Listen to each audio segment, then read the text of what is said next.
एक लड़का था गोविंद जायसवाल, बनारस का। इतनी पुअर फैमिली थी उसकी, इतनी गरीब फैमिली थी कि उसका बाप रक्षा चलाता था। जिसका बाप रक्षा चलाता हो, गुर्बत का अंदाजा आप लगाइए। घर का खर्चा उन्हीं पैसों से चलता। स्कूल में पढ़ता था बेचारा, जो गांव के स्कूल होते हैं। अच्छा, गांव के स्कूल जो सरकारी स्कूल हैं, ये बात मेरी ऊपर तक जाए अगर मैं कहूँगा कि इनको केयर किया जाए, इन पे अगर मेहनत की जाए और हर जगह के ऊंचे लेवल के जो अधिकारी होते हैं वो इस पे मेहनत करें, तो यकीनन यहाँ से भी बेहतरीन तालीम दी जा सकती है। तो खैर, पहले के लोग नहीं होते थे सरकारी स्कूलों में पढ़ो, कितने शानदार होते थे कि नहीं होते थे? अब निजाम बिगड़ गया। तवज्जो फरमाइए, गोविंद जायसवाल पढ़ते थे स्कूल में। तो बहरहाल वो उन्हीं के आसपास का या उन्हीं की बस्ती का या दूसरी बस्ती का बहरहाल कोई अमीर लड़का था, उससे दोस्ती हो गई। वो किसी दिन अमीर लड़के के साथ चले गए उसके घर पे। अमीर बाप ने अपने घर के आंगन में गरीब आदमी को देखा, फटे हुए कपड़े, पसीने की बदबू। उसको बड़ी इंसल्ट लगी। हालांकि अमीर हो या गरीब, जाना सबको कब्र ही में है। दूसरे समुदाय में हो तो भाई उनका भी अंतिम संस्कार की एक ही प्रक्रिया होती है। वो चंदन की लकड़ी का फर्क हो या दूसरी का, बहरहाल अमीर गरीब में आखिरी संस्कार में तो कोई डिफरेंस नहीं होता। हमारे वहां सबको कब्र में ही जाना है। कफन के कपड़े की क्वालिटी का फर्क हो सकता है, बस। जाना तो सबको कब्र में ही नहीं भाई, जाना सबको। तो मैं बता रहा हूं, बहरहाल इंसान की सोच होती है। उसने जो है अपने लड़के को डांटा कि तूने इस गरीब से, जिसके बदन से पसीने की बदबू आ रही है, दोस्ती क्यों की? गोविंद जायसवाल कहते हैं ये बात मेरे दिल को चुभ गई और मैंने अपने घर पे आके अपने पिताजी को ये बात बताई और पूछा कि मुझे तरक्की करना है, लाइफ में प्रोग्रेस करना है, मैं इंसल्ट बर्दाश्त नहीं कर सकता। आपको भी रिस्पेक्ट दिलाना है और खुद को भी रिस्पेक्ट दिलाना है। इसके लिए मुझे क्या करना पड़ेगा? पिताजी ने कहा बेटा एजुकेशन हासिल करो। सियासत का रास्ता होता है या दौलत का, वो हमारे पास है ही नहीं ऑलरेडी। भाई दौलत तो है ही नहीं, सियासत भी गरीबों की कहाँ है? जो 2-2 करोड़ के टिकट बिक रहे हो तो गरीब कहां से आ जाएंगे बेचारे? तवज्जो है कि नहीं? तो मेरी बात सुनो मेरे भाइयों। वो कहते हैं कि एजुकेशन मेरे पापा ने बताई, मैं पढ़ता रहा। हम ये समझते थे कि सबसे ऊंची पोस्ट, सबसे ऊंचा मनसब लेखपाल का होता है। मैं उसी लिए पढ़ रहा था और मेहनत करता था, खूब अच्छे नंबरों से पास होता था। मुझे किसी ने बताया जब पढ़ना ही है, संघर्ष करना ही है, आगे बढ़ना ही है, तो फिर तुम्हें मैं बताऊं कि या तो पीएम बनो या सीएम बनो, वो तुम बन नहीं सकते। आखिरी ऑप्शन है कि डीएम बनो, वो एजुकेशन के जरिए बन सकते हो। मेहनत करोगे तो बन सकते हो।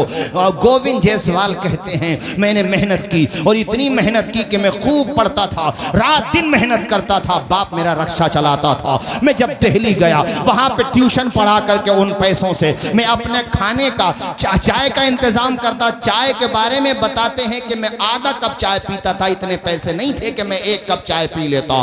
खाना भी मैं औरों के मुकाबले में बहुत लोकल दर्जे का खाना खाता था। अपने दोस्तों की तरह मर्डर गश्ती नहीं करता था।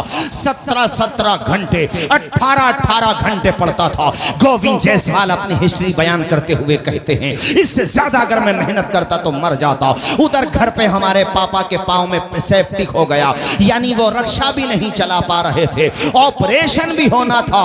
ऑपरेशन करने के लिए अच्छे डॉक्टर की जरूरत थी, मगर गुर्बत की वजह से जिस तरह से भी जहां हुआ ऑपरेशन किया गया। कहते हैं ये जिंदगी आपको संघर्ष करना सिखाती है, मगर साहिबो फुलसिंगा के मेरे दीनी भाइयों, जब निगाह मंजिल पे हो तो आपको मंजिल नजर आती है, रास्ते की रुकावटें नजर नहीं आती हैं। और कामयाबी वही हासिल करता है जिसकी रगों में खून से ज्यादा मकसद को पाने का जुनून दौड़ रहा हो। कामयाबी वही हासिल करता है जिसकी निगाह के सामने उसका गोल हो, जिसकी निगाह के सामने उसका मकसद हो। जब इंसान की निगाह के सामने मकसद हो तो याद रखिएगा इस बात को कि आंखों में रहा, दिल में उतर कर नहीं देखा। कश्ती के मुसाफिर ने समंदर नहीं देखा। जिस दिन से चला हूं मेरी मंजिल पे नजर है, आंखों ने कभी मील का पत्थर नहीं देखा। नारे तकबीर। नारे रिसालत उलमाए अहले सुन्नत। कारी ज़ैगम साहब इंसान मेहनत तो करे। ए फुलसिंगा के लोगों हिम्मत करो, हौसला करो। हम ना पढ़ सके मगर बच्चों को पढ़ाएंगे, बेहतरीन लॉयर बनाएंगे। उलमा पैदा करने के लिए, हुफ्फाज पैदा करने के लिए तुम बस्ती वालों ने रईसुल उलूम को कायम किया हुआ है ही। बच्चे हमारे यहाँ उलमा बनते रहेंगे और बुनियादी तालीम तो हम सबको दिलाएंगे ताकि हमारे बच्चों को पता चले मोहम्मद अरबी के गुलाम हैं सल्लल्लाहु अलैहि वसल्लम। पाकी नापाकी जान जाएं, हलालो हराम जान जाएं। उसके बाद फिर हम बेहतरीन स्कूलों में भेजेंगे। हमें नौकरी करना पड़े करेंगे, लेकिन एजुकेशन का खर्चा उठाएंगे। हम बच्चों को पढ़ाएंगे, आधी रोटी खाएंगे मगर बच्चों को पढ़ाएंगे। जोर से बोलो, बच्चों को पढ़ाएंगे। इंसान मेहनत करे क्या नहीं कर सकता है मेरे साथियों। गोविंद जायसवाल कहता है मैंने मेहनत की, यहाँ तक के यूपीएससी एग्ज़ाम जो नंबर 1 एग्ज़ाम होता अपने मुल्क का और बहुत भारी एग्ज़ाम होता है, वो कहते हैं मैं पहले से उसकी तैयारी करता था। मैंने सारे पेपर्स निकाल लिए। अब नंबर आता है, बहुत तेज़ी से सुना रहा हूँ, नंबर आता है इंटरव्यू का। इंटरव्यू देने के लिए बड़े बड़े टॉप के प्रोफेसर्स बैठे हुए होते, उनके सामने मैं अपने फटे पुराने कपड़ों में जाता तो मुझे अच्छा नहीं लगा। मैंने अपनी बहन को फ़ोन किया, उसके पास 2000 रुपये रखे थे, जमा पूंजी बेचारी की 2000 रुपये थी। उनकी शादी हो चुकी थी, प्रेग्नेंट थी वो।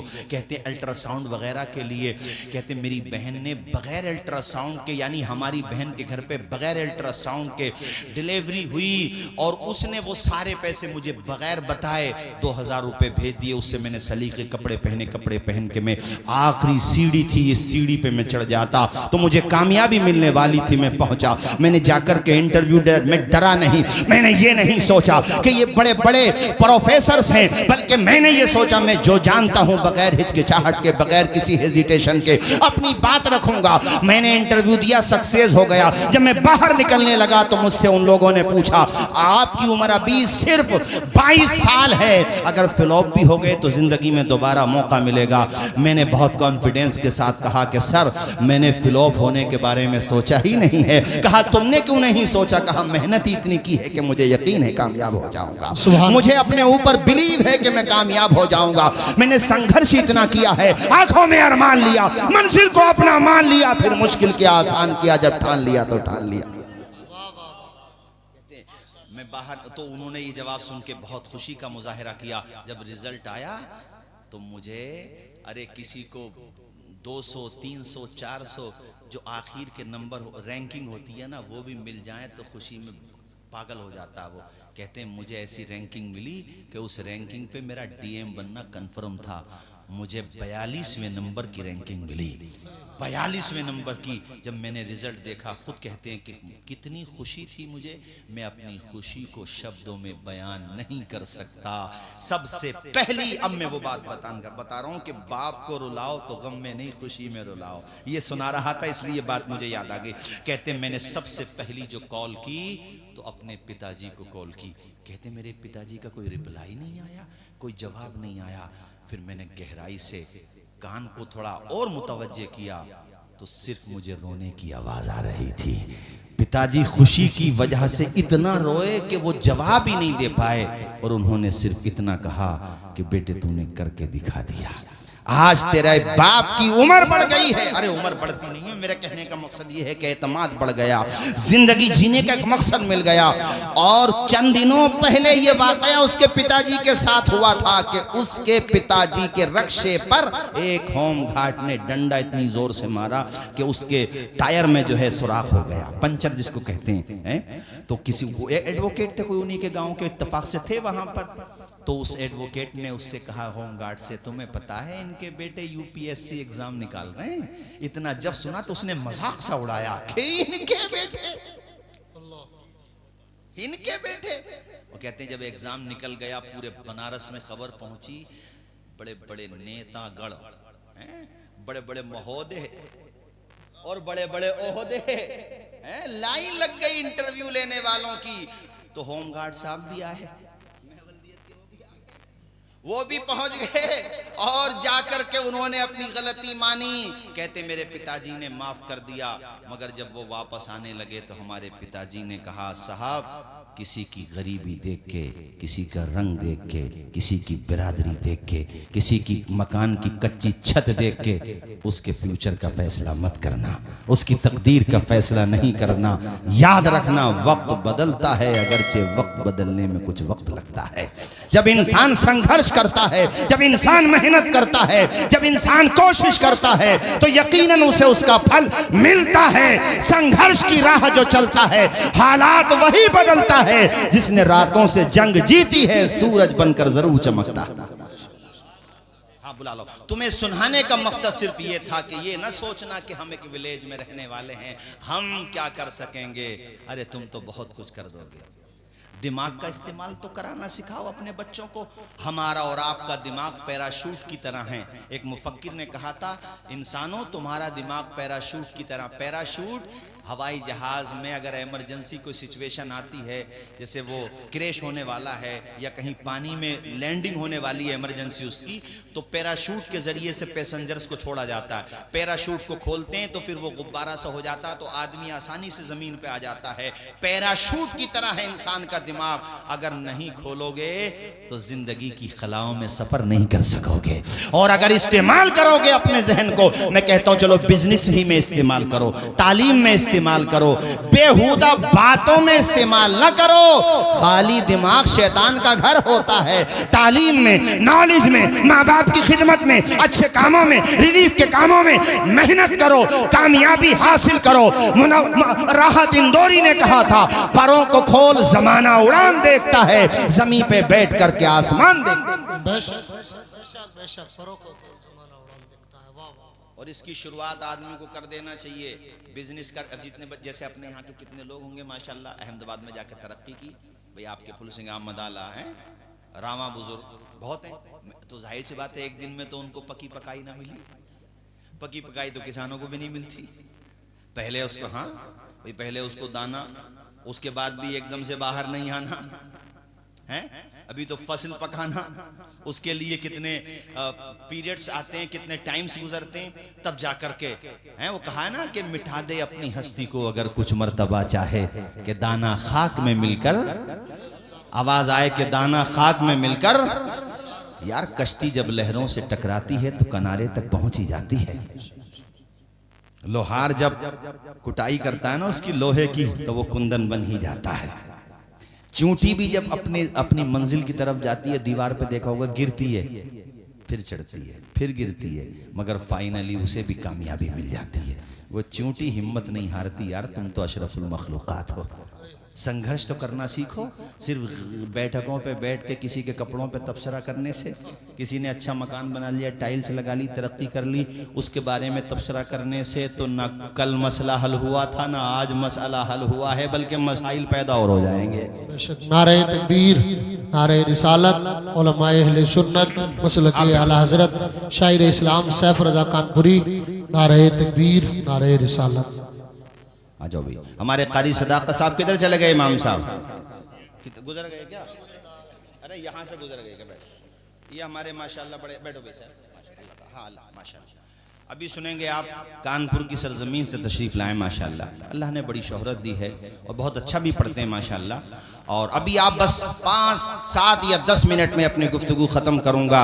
इमाम साहब, ये फुलसिंगा वाले अब आपको परमानेंट इन्होंने कर ही लिया है माशाल्लाह, हैं? अल्लाह खूब बरकतें अता फरमाए। भाइयों, आखिर में जाते जाते कारी जगम साहब, मैं ये कहूंगा, रोटी भी ना मिले फाका कर लो, मगर बच्चों को जोर से, बच्चों को इसके अलावा रास्ता नहीं बचा। बाकी में कुछ और, आप तालीम पर ध्यान दें। अपने बच्चों को दुनिया की खलाओं में परवास करना सिखाएं। अंजाम उसके हाथ है, आगाज करके देख, भीगे हुए परों से परवास करके देख। पढ़ाने का मन बना लो, ठान लो कि भैया बता के गए थे, कुछ भी हो जाए मगर बच्चों को पढ़ाना है। आवाज आए बच्चों को। कुरान शरीफ तभी तो बेटा पढ़ेगा कब्र पे जाके जब पढ़ा हुआ होगा। हाफिज कुरान बनाना भी बहुत बड़ी बात है। और वो हाफिज ये सोचें कभी अपना मन छोटा ना करें, यार सैलरी कम है, ये तो गलती है, इंसानों की कम दे रहे हैं सैलरी, मुसलमान सैलरी तो बढ़ानी चाहिए, मगर कम भी दें तब भी दिल थोड़ा ना करें, इसलिए कि दुनिया तुम्हें इसका सिला दे ही नहीं सकती है।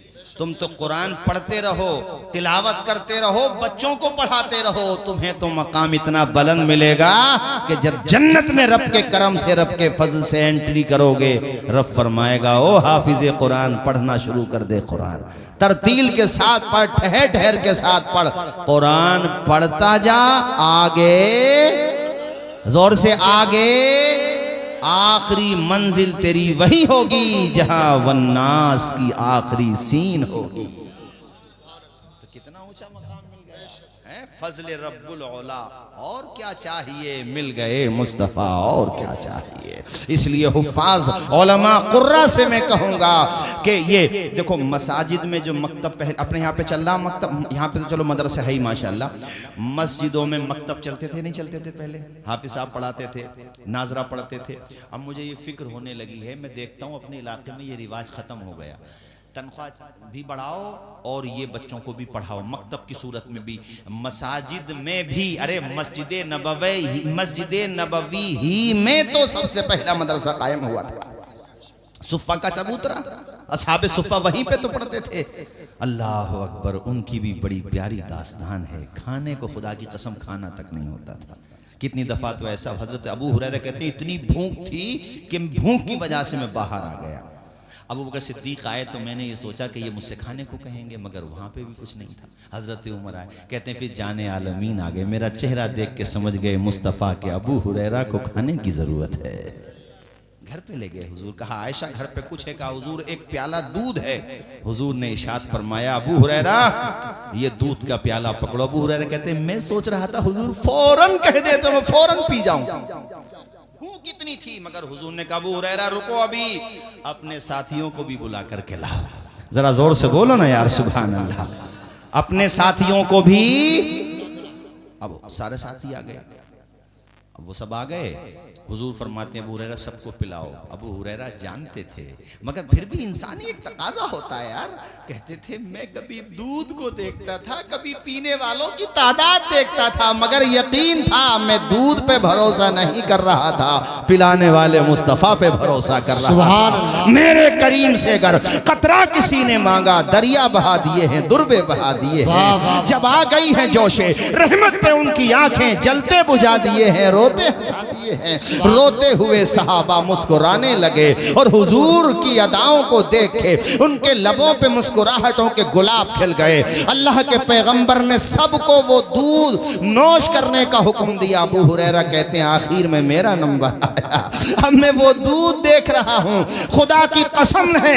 हजरत अबू हुरैरा कहते हैं जैसे मैंने शुरू में पेश किया था उस वक्त का एक कतरा भी दूध का कम नहीं हुआ था और सबके सब सैराब हो गए थे। अब फिर भी कोई कहता हुजूर हमारी तरह है तो उसे आईने में मुंह देखना चाहिए। गलत तो नहीं कहा मैंने, है हुजूर की तरह 70 सहाबा थे कमोबेश, बहरहाल मुताद्दिद सहाबा कराम थे। काफी दिनों के बाद हदीस सुना रहा हूं तो चूंकि कैमरे लगे हुए हैं और मैं ये चाहता हूं कि स्टेज से शायर हो, खतीब हो, नकीब हो, कसे बाशद कुजा बाशद, गैर शरी न वो तकरीर करे न वो शेर पढ़े। चूंकि फिर होता यह है कि अहले सुन्नत के उलमा की जगहसाई होती है, लोग उसका मजाक उड़ाते हैं। तो जो भी बात हो, इसलिए भाई मैंने खुद भी कह दिया इंसान हूं, चूंकि अब अचानक याद आ गई हदीस तो मैं बता रहा हूं। 70 थे या 60 थे कमोबेश, बहरहाल तादाद इधर उधर हो सकती है, लेकिन थे अच्छे खासे, थे अच्छे खासे। सबको हुजूर पाक ने वो दूध सबने नोश कर लिया हुजूर के हुक्म से। अबू हुरैरा कहते हैं अब बस मेरा ही नंबर था, वो कहते हैं मेरा ही नंबर था, मगर आका की शान देखो। आका ने मैंने कहा हुजूर आप नोश फरमा लें, कहा नहीं अबू हुरैरा आप पियो। कहते मैंने पिया, इसको कहते हैं ना खूब तबीयत से पिया। हुजूर ने फरमाया और पियो, क्या बात, और पिया। आप फरमाते फुल हो गया मामला, नहीं समझे, यानी गुंजाइश न रही। हुजूर ने कहा, हो गया अबू हुरैरा, कहा या रसूल अल्लाह, अल्लाह अकबर या रसूल अल्लाह, अब गुंजाइश न रही। आमिना के लाल ने सबको सैराब कर दिया। एक तरफ मुस्तफ़ा का इख्तियार देखो कि एक प्याला दूध को मेरे आका ने 70 सहाबे कराम कमोबेश आपने उनको पिला दिया। अल्लाह अकबर कबीरा। दूसरी तरफ असहाबे मुस्तफ़ा का सब्र देखो कि खाने को रहे ना रहे, पीने को रहे ना रहे, मगर सीने में इल्म रहना चाहिए, हाथों में कलम रहना चाहिए। यही आज मैं आपको पैगाम दे रहा हूं। पहनने को जूता रहे ना रहे, पहनने को आपके पाँव में पहनने को जूता रहे ना रहे, बदन पे पहनने को बेहतरीन कोट पैंट अच्छे कपड़े रहे ना रहे, सर छुपाने को छत रहे ना रहे, मगर सीने में इल्म रहे,